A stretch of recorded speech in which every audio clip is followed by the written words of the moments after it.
Coming up on Bridge City News, more details have emerged as to why the province pulled its funding for the Lethbridge Supervised Consumption Site. We will explain. We have more on the U of L funding announcement as researchers are working to find a treatment for the novel coronavirus. And the always colorful political reporter Brian Lilly makes an appearance to discuss how coronavirus numbers may be skewed somewhat. Your nation, your province, your southern Alberta. From the heart of Lethbridge, it's Bridge City News with Hal Roberts. Thanks so much for joining us. There is an unconfirmed report that the Lethbridge Seniors residence known as the Alberta Rose Lodge has a case of COVID-19. Bridge City News reached out to the Green Acres Foundation, which runs the facility, for comment, but is yet to hear back. The lodge, built in 1977, offers seniors homes along with assisted and supportive living. The province says there have been 120 new cases of the novel coronavirus since July 15th. There are currently 90 active cases right here in the South Zone. Alberta NDP leader Rachel Notley has launched a new campaign against the province's plan to close or hand off 184 parks to third-party managers. Notley says the UCP is selling them right out from under Albertans' noses. The NDP is asking people to sign a petition against the plan at don'tgobreakingmyparks.ca, which Notley says has already gathered 10,000 signatures. Those who signed the petition are also getting stickers to be used for photos to post to social media. More details are coming to light as to the misappropriation of funds from the Lethbridge Supervised Consumption Site. The province announced that it was pulling all funding for Arches immediately following a recent audit.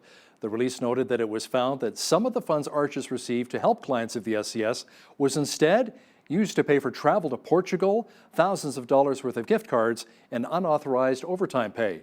Mental Health and Addictions Minister Jason Lewan says it was disturbing that taxpayer funds were used in this way. Lewan says his government will not stand by idly while millions in taxpayer funds are missing or misappropriated. The grant expenditure audit revealed that Arches could not account for more than $1.6 million. Bridge City News spoke with those in Lethbridge who experience homelessness about their thoughts on funding being pulled from the supervised consumption site. I'm glad that it's closing because I'm against them having a place to do the drugs. I'm more for the rehab. Like if they can get something to keep them off the stuff, I'm all for it. But to give them a place to just shoot up and the guards turn around and selling them more stuff to go shoot up again, and it's just not right. It's not really helping the people. Like I've lost too many friends. It's sad to see it close because I know some people who went there and, they relied on fresh needles and stuff so it doesn't spread disease and stuff. But on the other hand, a lot of money went missing and, that money could have been used to, better projects to help people as well. Our provincial health minister says he's not asking for stricter rules governing doctors' resignations because they're actually quitting over a billing dispute. Tyler Shandro says he has asked the College of Physicians and Surgeons to make the change to head off threats of departures being used in bargaining. He has asked the college to toughen the rules to prevent large groups of doctors from quitting in smaller or rural areas and leaving gaps in care. A survey released by the Alberta Medical Association says more than 40% of doctors are considering leaving the province. Shandro says so far he only knows of one person who submitted paperwork to leave this month. Many researchers around the world are working hard on developing drugs to combat the novel coronavirus. Some of those scientists are right here in Lethbridge. Recently, U of L researchers, alongside scientists at Applied Pharmaceutical Innovation, received a one-year, $210,000 grant from METAX. The university is thrilled to be participating in work that could help the global community. We have some phenomenal, innovative, some of the brightest minds in the world here in Lethbridge. So to be able to address a global pandemic and issue is fantastic for our researchers to be able to apply the knowledge and skills and innovation that they have to be able to impact something on a global level. One of the things that our researchers here and API staff have found is therapeutics are just as important if someone does get COVID. It's important to be able to remedy that. So through therapeutics, which is the research partnership that they're working on, we hope to be able to alleviate people who are suffering from the COVID strain. We've got a lot of expertise here in Alberta at the University of Lethbridge, University of Calgary, University of Alberta, that when combined and really thrown at this problem, is very likely going to lead to potential treatments or therapies. COVID-19 is something that we're going to be combating for years until we find appropriate treatments for it. And so the ability of us to begin to do this research as quickly as possible is critical. It could save lives here. It could save lives around the world. It's something that we really need to do our best effort at if we want things to return to business as usual like they were before the crisis. Despite international efforts, no effective treatments or vaccines have been created yet to combat the novel coronavirus. More and more of our country is slowly opening up as we deal with the COVID-19 pandemic. Now, when it comes to actual numbers of the amount of people who have died from the coronavirus, some would argue that they may be skewed. Political journalist Brian Lilly says sometimes you don't have to die from COVID to actually die from COVID. There are, valid reasons for why they would count you, such as an Ontario study showed 36% of all people who died of COVID had an underlying condition. And the most common one in more than half of them was heart disease. Well, COVID puts incredible strain on your heart. So you may have had a heart attack, but you wouldn't have had the heart attack without COVID. So, there are people on both sides trying to grab this and say, aha, told you COVID was a hoax. They're inflating the numbers to scare us all. That's not. Catch the full interview with the always colorful Brian Lilly coming up in the second half of our show. Starting August 4th, the Lethbridge Transit system will revert back to its regular schedule and routes. The coronavirus pandemic forced Lethbridge Transit into a drive-by appointment model, and many residents complained. The city received 226,000 masks from the province, and moving forward, riders are encouraged to wear one while on the bus. We want to make sure that we're preventing the spread of the virus, and we are making sure that everybody is safe. Right now, safety is our number one priority for not only our drivers, but the community and the users of transit. We've also added safety shields, so the drivers will not be able to interact like they normally do with the public because the shields are in place, and that is to protect the public and the drivers. Some of the other recommendations going forward is we want to make sure that when people are waiting at the terminals and waiting for the bus at the popular stops that are crowded, please ensure the physical distancing. Now, the transit building will remain closed and public visits can be arranged by appointment only. Construction for the University Drive Twinning project is set to begin on Monday. To complete the roadway twinning south of the Sunridge roundabout, both northbound and southbound University Drive traffic will be switched onto the new east side lanes. The city says, weather permitting, this next phase will take about 3 weeks to complete. Animal experts are issuing a warning as the weather gets hotter to never leave your pet in your vehicle, even with the windows open slightly.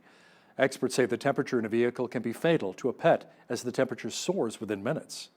Even though the temperature outside is manageable for the pet, once you enclose them in a vehicle, that temperature escalates very quickly and often sort of beyond what we'd think. For instance, even a cool day like a 21 degree would be 32 degrees in the car after 10 minutes and 40 degrees after 30 minutes. Because they rely on ventilation and they pant to get rid of their heat, there's no ventilation in a closed car, so they just can't use their panting to get rid of the heat, and they just overheat very quickly. Opening the windows, that's a common thing that people think will help. Water, even though they can drink, that's not the problem. They're not dehydrating in that 30 minutes, they're overheating. They don't really sweat, they pant, so they need airflow over their tongue to get rid of the heat, and if there's no airflow here, they struggle. Speed dating can be a new thing for many people, but how will it look for people trying to find love in a COVID-19 world? As Micah Quinn explains, there will be a few changes in this new world featuring a new normal. Speed dating. It's a fairly new form of dating where hopeful romantics meet people for mini dates on a time period. Our ladies take a seat at any random table after they check in with us, and then we randomly draw numbers for the gentlemen for their starting date. So once everybody is seated at their first date, we set a timer. It's usually about 7 minutes long. Timer, Then you get to sit, have a conversation. With a new changing environment because of COVID-19, speed daters will have the option of wearing a mask while they go through their 10 individual dates. There's not going to be a lot of big groups like the 15 table setups. There's going to be much smaller. We will always have masks and hand sanitizer available for our guests. And obviously the check-in process is going to be including of those questions that we get every time we go anywhere about COVID-19 and symptoms. Frank Six says there's no pressure during these speed dates. And then at the end of the night, you can go home knowing that you got to meet 10 interesting people, and the next day you'll find out if you got any matches via text message or email from myself. For Bridge City News, I'm Micah Quinn. There's some great news for kids and parents as the Henderson Pool, complete with water slides, is set to reopen on Sunday. Now, there are new rules for swimmers looking to go to the pool. You'll need to pre-book online if you want to swim, and the visits will be limited to 90-minute sessions. There will not be any access to change rooms as well. The City of Lethbridge is urging swimmers to wear their swimsuits to and from the pool. So it's really important that you book your swim time. If you don't book, then you're not guaranteed a spot. So if you do drop in and that slot is full, then you won't be able to get into the facility. You'll have to come at another time. There aren't any change rooms available, so just make sure you're prepared. What will happen is you'll go through the first screening process, which is where you'll get asked a few questions. Once you go through that screening process, you'll check in at the front desk. Guests will be asked questions when they enter the facility and will also have to fill out a COVID-19 questionnaire before they're allowed inside. The recent heavy rainfall, which damaged Rogers Place in Edmonton, will be ready as an NHL hub when the season reopens. An Oilers Entertainment Group spokesperson says the storm caused water leaks, but the repairs are underway. Video posted to Twitter appears to show water streaming from large gaps in the ceiling tiles of Ford Hall and the floor completely awash. The league plans to resume play with a 24-team format. The NHL is aiming to have teams in the hub cities of Edmonton and Toronto by July 26th, with games starting to count on August 1st. The Edmonton Eskimos are not confirming two published reports that the team will be changing its name. TSN and Postmedia are both reporting that the CFL club will make the change following the Washington NFL team's decision to do the same earlier this week. Pressure has mounted in recent weeks for sports teams to eliminate racist or stereotypical names. Critics say the Edmonton team name is a derogatory colonial-era term for Inuit. The Alberta government is twinning part of the David Thompson Highway in central Alberta. The highway, known as 11, begins east of Red Deer and goes to Sylvan Lake and Rocky Mountain House. Alberta Premier Jason Kenney says the $120 million project will upgrade the highway, improve traffic flow, and create hundreds of new jobs. This project, part of the $10 billion devoted to infrastructure and construction in Alberta's recovery plan, is expected to create nearly 600 direct and indirect jobs. Planning and design work starts immediately, and some of the mayors are already lobbying me on interchanges and stuff like that. So there'll be an opportunity to talk to Minister McIver's folks about that in the next couple months. And they will be, construction will start next year using a sectional phased approach over the time to come. When complete, the nearly 6,000 vehicles that currently travel this stretch of the highway every day will get to their destinations faster and more safely. Hot on the heels of the Commons Finance Committee investigating the We Charity scandal, the Commons Ethics Committee opened a meeting this morning. Conservative committee members say they want copies of all records related to any speaking appearances at We Charity events involving Justin Trudeau, his wife, mother, and brother. The We Charity gave up running Ottawa's $912 million student volunteering program following revelations it paid hundreds of thousands of dollars in fees to members of the Trudeau family. The Prime Minister says he should have recused himself from the decision, but did not. As the 2020 U.S. presidential election nears, U.S. President Donald Trump and presumptive Democratic candidate Joe Biden diverge in their approach to win over faith-based voters. The depth of this job crisis is not attributable to an act of God. As president, I will always protect religious liberty. 4 more years of Donald Trump will fundamentally alter the character of this nation, and character is on the ballot. This afternoon, we're proudly announcing historic steps to protect the First Amendment right to pray in public schools.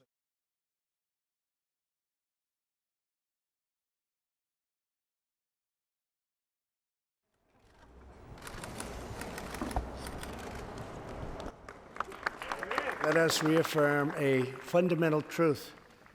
All children, born and unborn, are made in the holy image of God.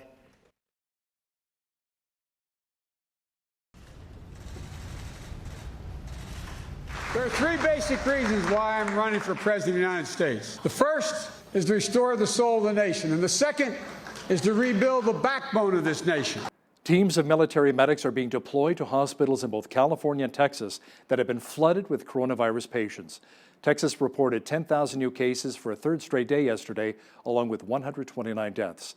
California, meanwhile, reported its largest two-day total of confirmed cases at nearly 20,000, along with 258 deaths over the past 48 hours. At least 25 states have adopted requirements for wearing masks or other facial coverings. Over 900 firefighters and air tankers battled a wildfire in a rural area of central California. According to fire officials, the fire west of Coalinga grew to nearly 26 square miles or 67 square kilometers and was only 20% contained yesterday. So far this year, around 1.7 million acres of land has been destroyed in California from wildfires. There are great movies playing at the Mill once again, including Back to the Future 2 and the live-action version of Beauty and the Beast. With more, here's the Movie Mill Minute.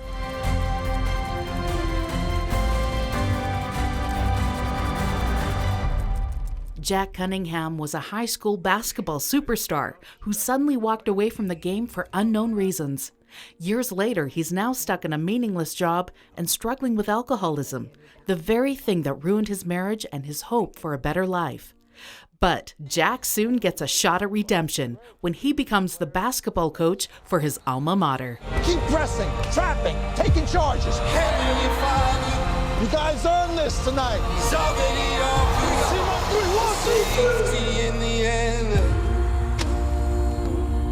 Disney's animated classic takes on a new form with a widened mythology and an all-star cast. A young prince imprisoned in the form of a beast can be freed only by true love. What may be his only opportunity arrives when he meets Belle, the only human girl to ever visit the castle since it was enchanted. Who said that? Hello. You can talk. Hello, of course. It's all he ever does. How lovely to make your acquaintance. Want to see me do a trick? What happens when the last petal falls? The master remains a beast forever. And we become antiques. In this zany sequel, Marty McFly has only just gotten back from the past when he's once again picked up by Dr. Emmett Brown and sent through time to the future. Marty's job in the future is to pose as his own son to prevent him from being thrown in prison. Unfortunately, things get worse when the future changes the present. The time continuum has been disrupted, creating an alternate 1985. Look what happens to your son. He's a complete wimp. Some great movies playing at the Mill once again. It'll also be a great weekend shaping up weather-wise. All of the weather details are coming up.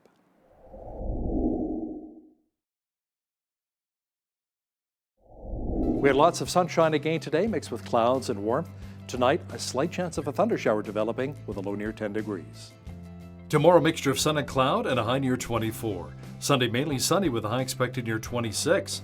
Monday, blue sky and sunshine again and a high of 27. Even warmer on Tuesday with a daytime high near 30 expected. Wednesday and Thursday, just a few clouds and a high near 29 for both days. Looking at the almanac, the average high for this time of year is 26 with an average low of 11. The highest temperature of the state was recorded in 1938 at 36 degrees.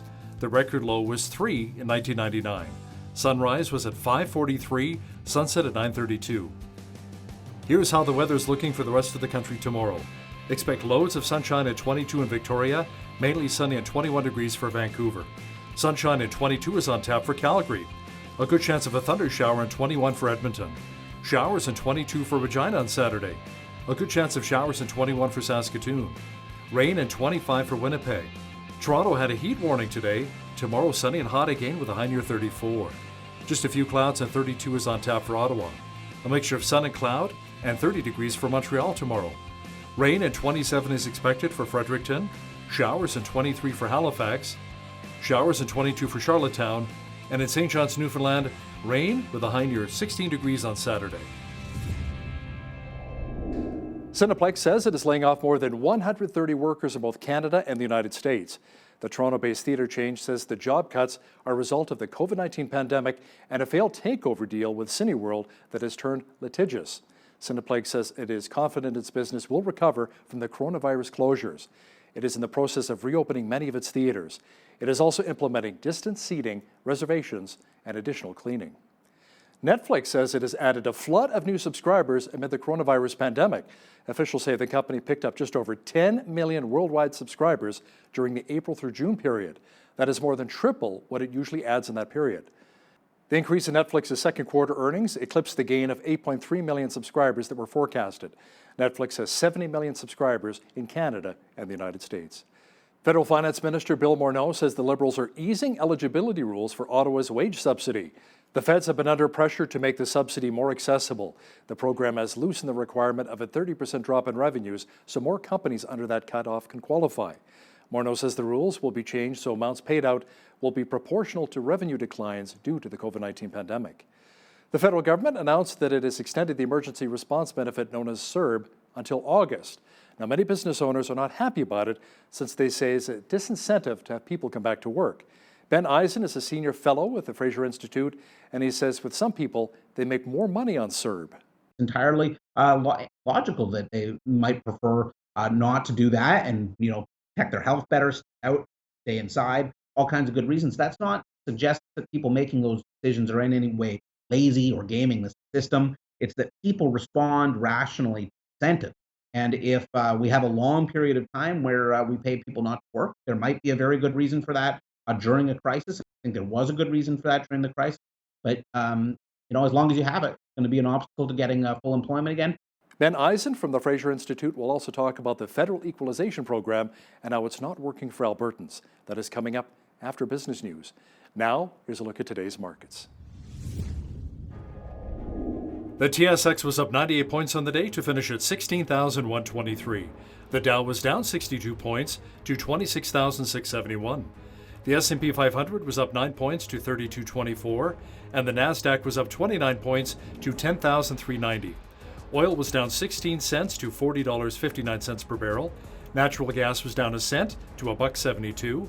Gold was up 13.26 to 18.1042 an ounce, and silver was up 17 cents to 19.33 an ounce. Wheat is at $238 per metric ton. Barley's at $244, canola's at $483, and corn is at $235 per metric ton. Live cattle were unchanged at $103.28. Feeder cattle were up 10 cents to $142.70, and lean hogs were down 85 cents to $52.80. The Canadian dollar was down slightly on the day to 73.64 US. Recapping one of our top stories this hour, there are more details as to the misappropriation of funds from the Lethbridge Supervised Consumption site. The province announced that it was pulling all funding for Arches immediately following a recent audit. Now, the release also noted that it found that some of the funds Arches received to help clients of the SCS was instead used to pay for travel to Portugal, thousands of dollars worth of gift cards, and unauthorized overtime pay. The We Charity scandal involving the Trudeau government has brought more questions than answers. Our political reporter Brian Lilly has details for us next.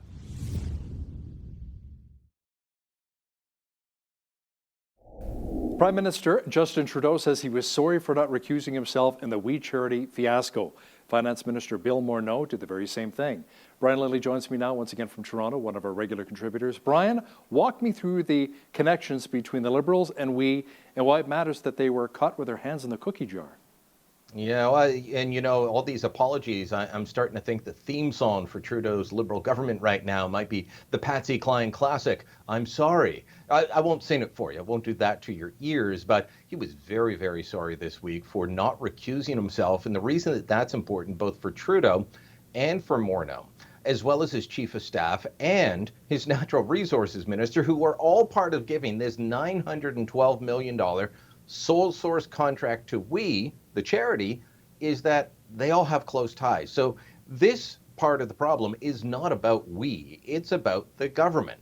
The federal government is supposed to put out for tender any contract above $25,000.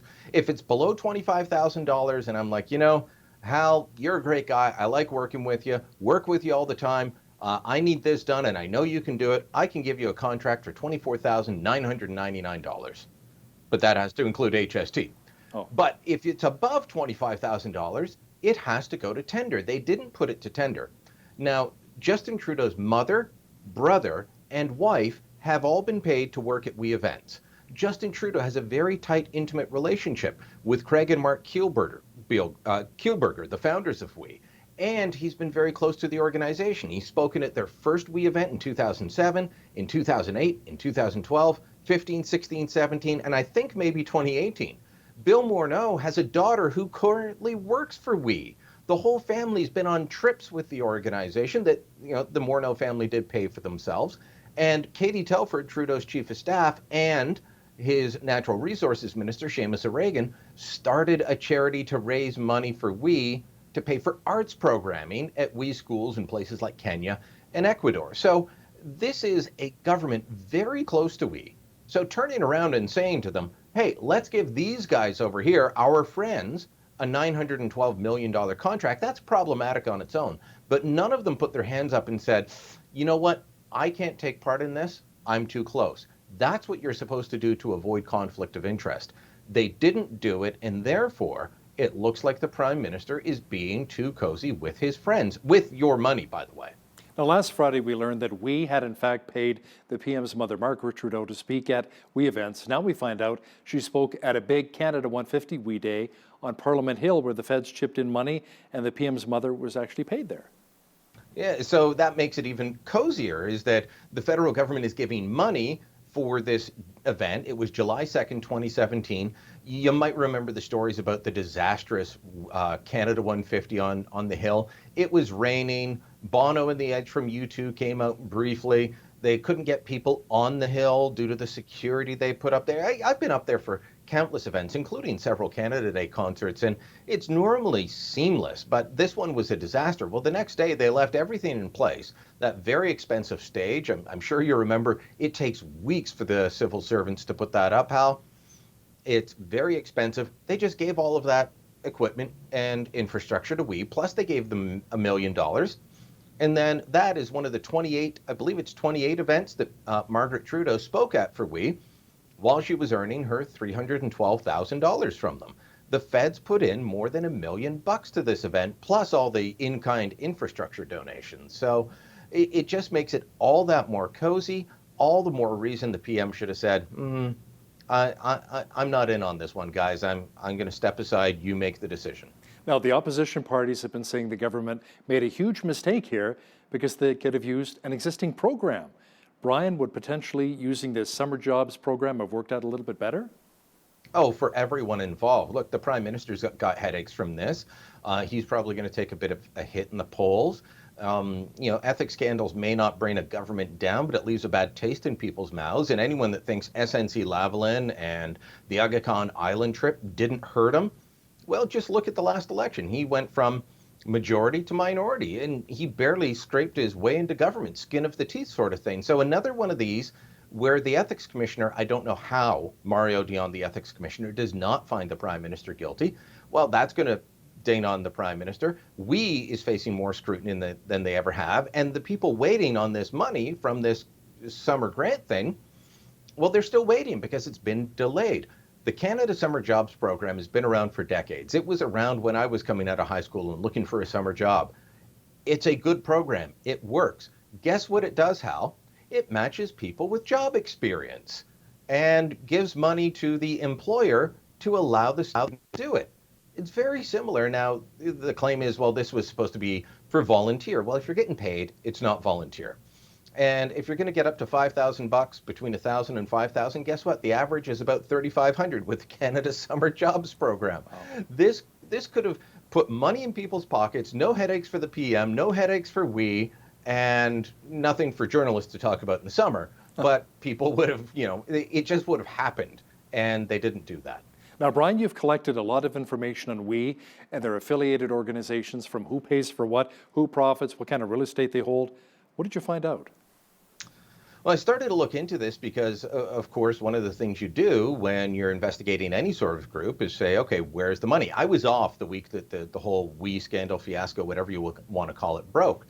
And so I was coming into it late. I, tried to stay out of the news, and then I'm looking and I said, let's look at their financials.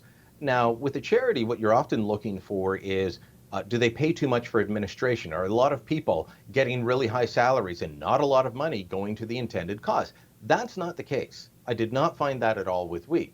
But there was one line that said their land and building holdings in Canada totaled 43.7 million. And I think we talked about how when I first asked about that, I heard from their defamation lawyer. Well, I didn't get much more information out of WE over the last week. What I mostly got was, it's all on the public record. Go look it up. So I did. And along the way, I found that what I'm calling Kielburger Inc., which isn't a company, but it's the collection of charities, companies, not-for-profits, foundations that are all centered around Craig and Mark Kielburger.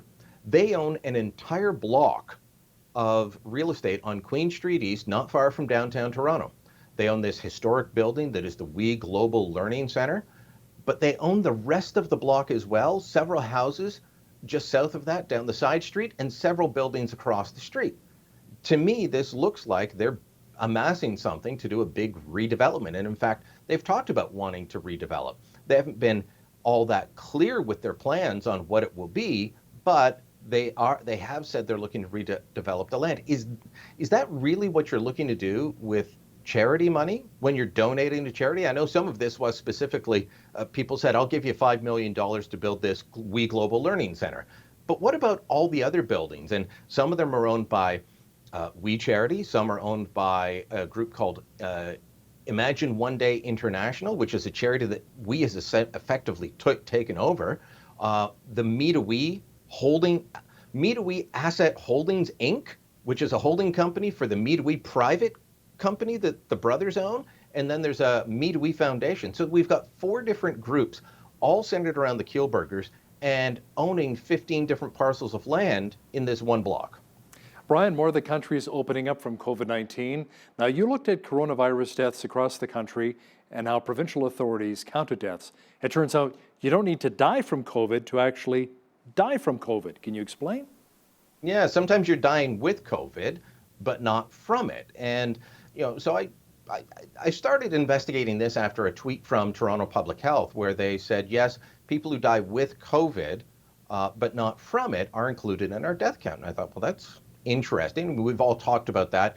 We've all heard anecdotally from someone who had a relative who had many different underlying conditions, and they died and it was put down as a COVID death. Well, they maybe had cancer and they maybe had a heart condition and lots of other things, but they're listed as a COVID death. So I looked to see what it was like in Ontario, and then I said, well, what about the rest of the country? And I just tried to look at the provinces that matter, because there's no sense asking New Brunswick, they have 2 deaths, doesn't really make a statistical difference. But every other province that I talked to, British Columbia, Alberta, Saskatchewan, Manitoba, Ontario, Quebec, and Nova Scotia, all do this in one way or another. There's slight variations, and where you are in Alberta, they'll count you as a COVID death if you've got COVID when you die. Now, if they find out that there's another reason that you died that is clearly explainable, then they will remove you. And they've removed 5 people from the rolls, but Alberta is the only province that does that. There are, valid reasons for why they would count you, such as an Ontario study showed 36% of all people who died with COVID had an underlying condition. And the most common one in more than half of them was heart disease. Well, COVID puts incredible strain on your heart. So you may have had a heart attack, but you wouldn't have had the heart attack without COVID. So, there are people on both sides trying to grab this and say, aha, told you COVID was a hoax, and they're inflating the numbers to scare us all. That's not the case. And I've got others saying, well, you just want people to die, and that's why you're telling us this. No, what I want is real clear data. And that's what we don't have in Canada, unfortunately.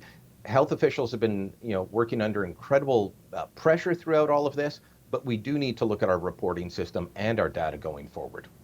Despite some serious pushback from our allies, Huawei is still hopeful they can be part of Canada's 5G system. Tell me more about that.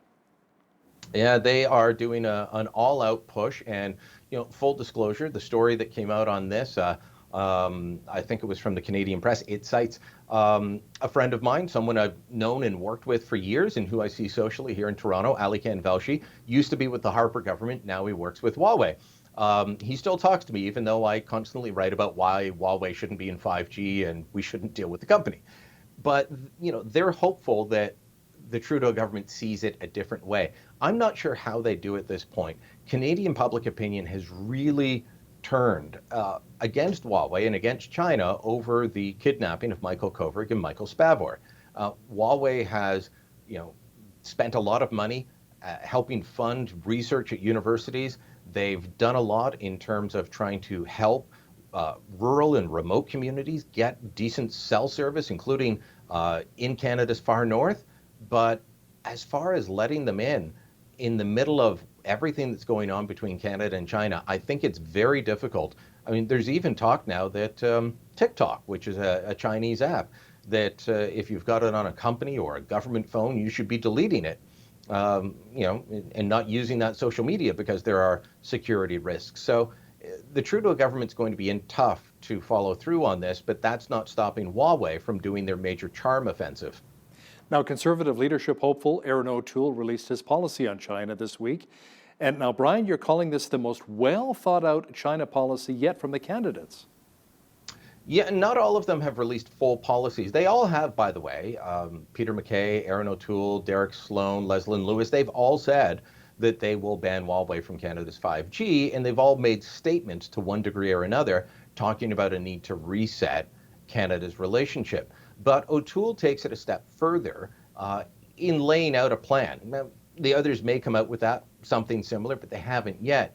He looks at everything from the trade warfare that Canada has been facing from China to Michael Kovrig and Michael Spavor getting them back. He says, if you give an ultimatum to China, you got 30 days to release them, send them back to Canada, or we're going to start imposing economic sanctions and Magnitsky Act type sanctions on your officials.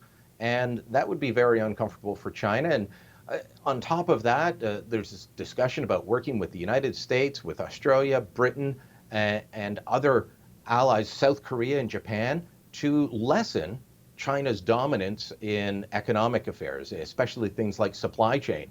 We've all seen that during COVID-19, the inability to get personal protective equipment here to Canada because of bottlenecks or sometimes outright corruption in China. So it's an interesting plan.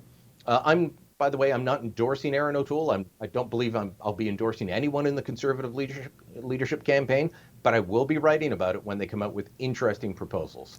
And a program note as well for our viewers. When you're watching BCN at Home, we'll have Aaron O'Toole on our program next week. Now, Brian, a federal audit says we lost close to 35,000 people ordered deported, including nearly 3,000 listed as criminals.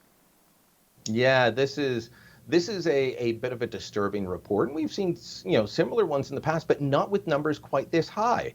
So 34,700 people were ordered removed from Canada, deported in one way or another. Now we tend to favor voluntary deportations.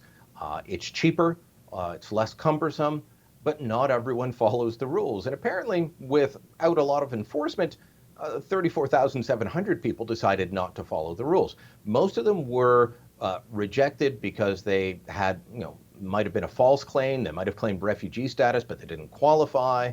For various reasons, they were ordered out. But just shy of 3,000 were ordered out because of criminal activity, either in Canada or in their home country before they came here. And then we find out about it wherever the criminal activity happened. And we said, no, we're not having you. We can't find these people. Now, they may actually have gone home, but they very much are likely living in Canada under the radar. There have been calls in the past for this to be cleaned up. The Harper government was told by a similar audit in 2012 that there was a problem with voluntary deportations. So they started to do a bit more enforcement. That went away under the Trudeau Liberals. Now it looks like they'll have to go back to it. There's even talk that they might want to start saying to people, okay, you're being deported. Here's $800 to buy your ticket. Now get out. Some other countries have tried this and found it more successful. And it's a lot cheaper than sending 2 officers to your door, arresting you, and forcing you on a plane. So while it may seem odd, it may actually work and save us money in the end. Political reporter Brian Lilly joining me once again from Toronto. Thanks again, Brian. Thank you.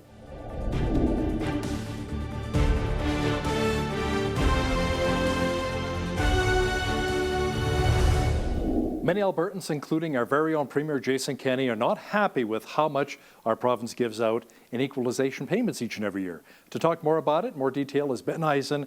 Ben is a senior fellow with the Fraser Institute and is co-author of the report, Equalization and Stabilization Post-Recession, Is Canada Ready? Ben, welcome to BCN.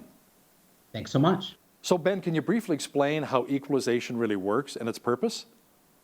It's a relatively straightforward program. There's some complexities in the details, but big picture, it's relatively straightforward. What happens is the federal government collects tax revenue, just like from people all across, people and businesses all across the country, and it goes into the general revenue. And one of the things that they use that money for is the equalization program.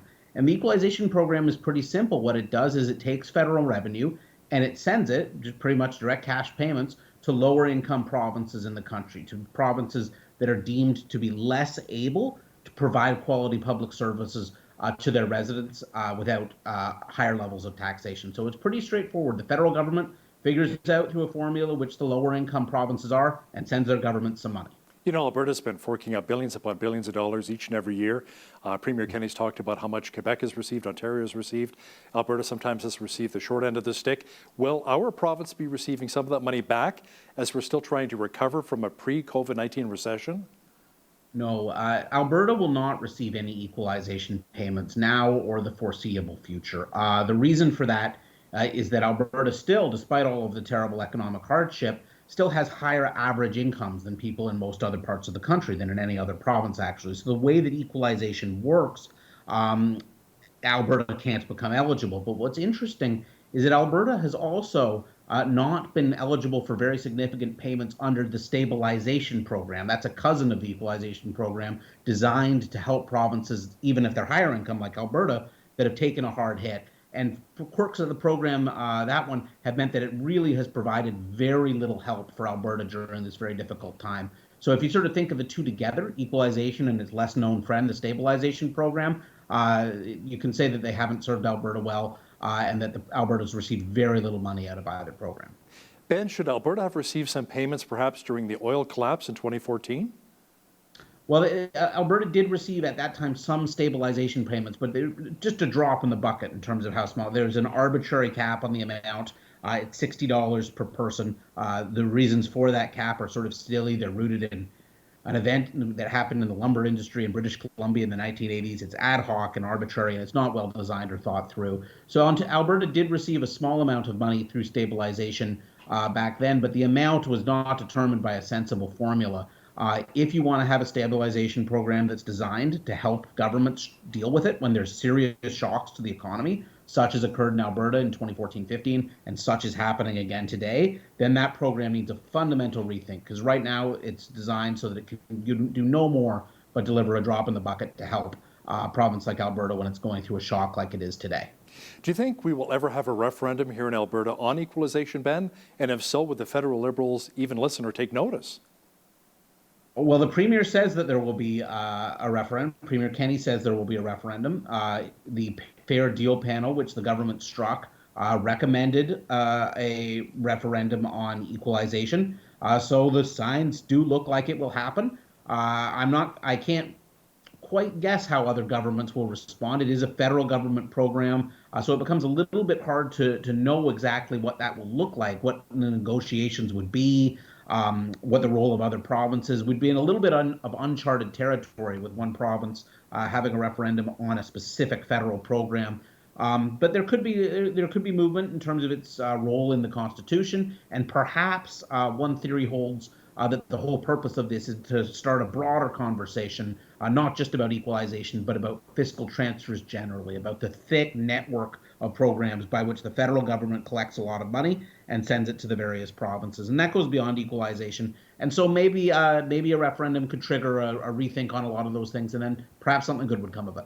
What kind of percentage do you think we would see of Albertans saying that, you know what, we shouldn't dish out so many billions of dollars each and every year through equalization?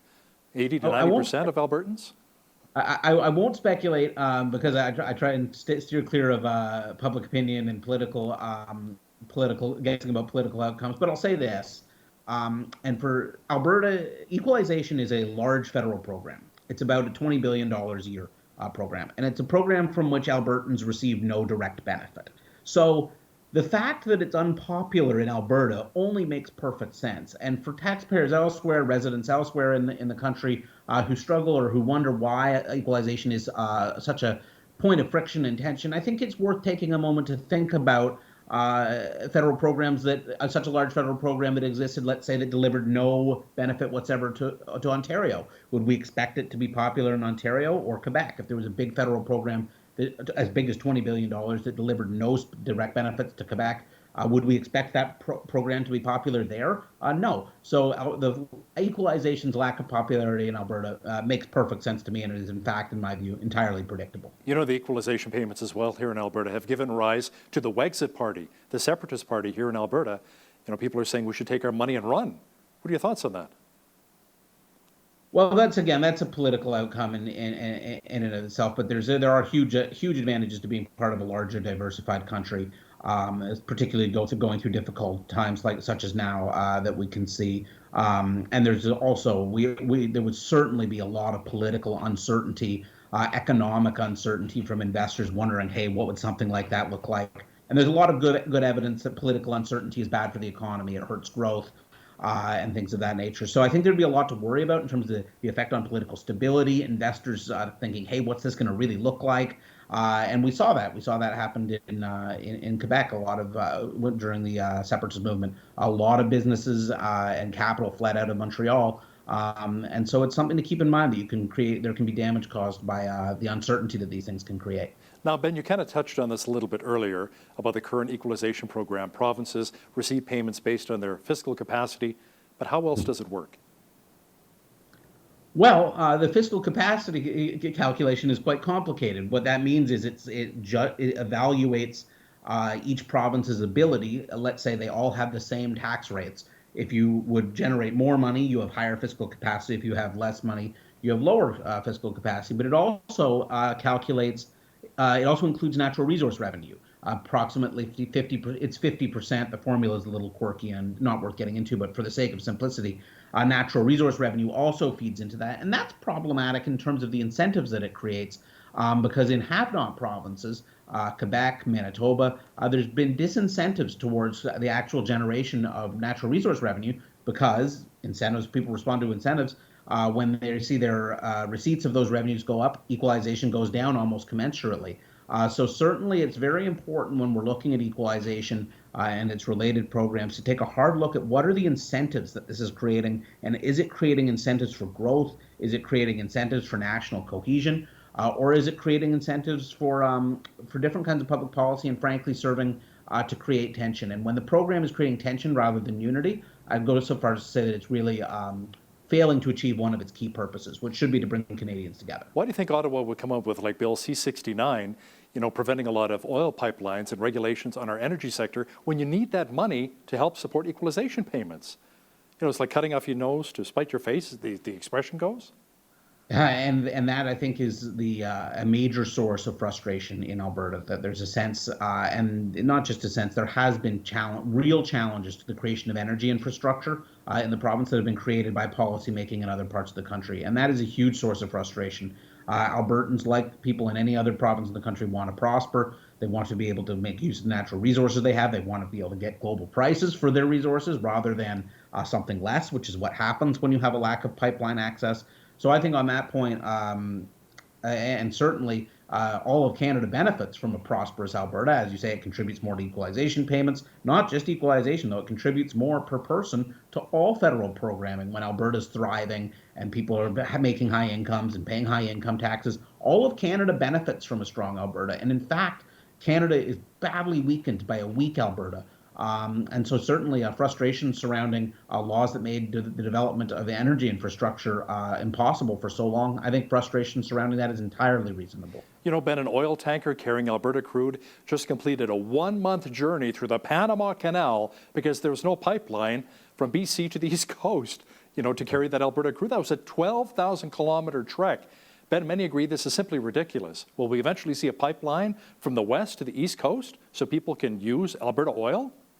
Well, I don't know what we will see, but I will, because I try not to make predictions, but I will say this, the case for moving oil through pipelines is very strong, even particularly if we want to focus on the environmental effects.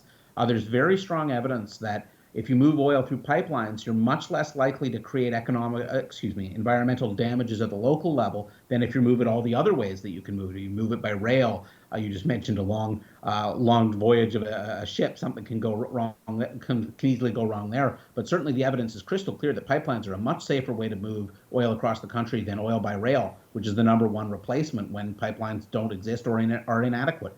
So from an environmental perspective, there's a very good reason to be supportive to the development of good, high-quality energy infrastructure, including pipelines in Alberta, if the market can bear it. Stats Canada says the Canadian economy has shrank by 8% over the first few months of 2020 because of the COVID-19 virus. Now, in your opinion, how long will it take for the economy to really bounce back? Oh, I wish I knew. It's going to be a challenge. There's going to be a partial. With the reopening, there will be a strong uptick. People go from no economic activity to some economic activity. But it's not going to drive you all the way back to where you started in terms of undoing all of the economic damage. There's still big challenges in terms of getting people to work safely, making sure that people have safe places to put their kids so that they can go and do their jobs. I don't know how long it will take Canada to get out of this, to really get going again economically, get back to the place where it was before all this. I can't make a prediction on that front, but I can say it's not going to. I don't think it's going to be a really fast process because we haven't solved all the problems that we need to solve to get a recovery going full speed ahead. Now, due to the changes in our economy, Ben, do you think maybe some of the current programs, the federal programs, are actually working? They're achieving some of their goals while creating other obstacles. You think about a program like the CERB program, which is replacing income that's been lost for people, and that has certainly achieved certain goals, some very important goals in terms of bridging people through hardship, helping families that otherwise would have been in terrible circumstances and perhaps faced insolvency. So it's certainly achieved some of its very important objectives. But now we're reaching a point where, as you mentioned, the issue of recovery has come about, and there's now real questions about incentives for people to return to work. If people can make almost the exact same amount of money on CERB as they would going to work a 30 or 40-hour week, it's entirely logical that they might prefer not to do that and protect their health better, stay inside, all kinds of good reasons. That's not to suggest that people making those decisions are in any way lazy or gaming the system. It's that people respond rationally to incentives. And if we have a long period of time where we pay people not to work, there might be a very good reason for that during a crisis. I think there was a good reason for that during the crisis. But as long as you have it, it's going to be an obstacle to getting full employment again, and it's going to be an obstacle to getting the kind of full speed ahead recovery that we would all like Canada to have eventually, and once it's safe. So maybe some policy changes that would improve the situation, such as maybe phasing out the CERB payments? It's going to have to be. I think it's going to have to be phased out eventually. It can't go on like this permanently. It's extremely expensive, and we're already seeing deficits pile up at the federal level, over $300 billion. The provinces themselves are facing fiscal challenges. My view is that CERB is going to have to be unwound eventually. Unwinding it won't be easy, especially if the economy hasn't fully recovered. There's always going to be concern. You don't want a situation in which you're creating terrible economic hardship for Canadians. So you want to be sensitive to the challenges of the COVID recession while recognizing that if you pay people not to work as much as they would to work indefinitely, you're going to have labor market problems.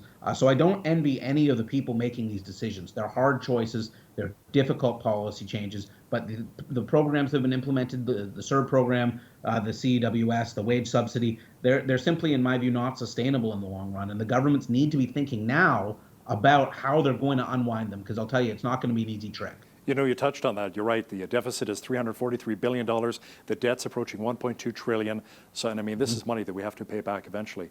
Ben, how much will the new NAFTA or the USMCA really help our economy get back on track? It certainly is better than if there were lots of new protectionism. There was sort of concern of that a few years back that fundamentally there might be fundamental changes in the Canada-U.S. trade relationship. That doesn't seem to have come to pass, and that's good news. Freer trade between Canada and the United States has generally helped the economy and been good. That said, in the short term, we have we have barriers between our two countries that would have been unimaginably a year ago in terms of not having people being able to flow back and forth between the two places, disruption of commerce and supply chains. So free trade between Canada and the United States is great. It won't be able to have its full positive effects until we're able to open up borders again and let people go back and forth. And that's not probably going to happen until the virus is under control in both countries, which is potentially some ways away. Ben Eisen, Senior Fellow from the Fraser Institute, thanks for joining me today from Philadelphia, Pennsylvania. Thank you for having me. On behalf of all of us here at BCN, I'm Hal Roberts. God bless, and thanks so much for watching.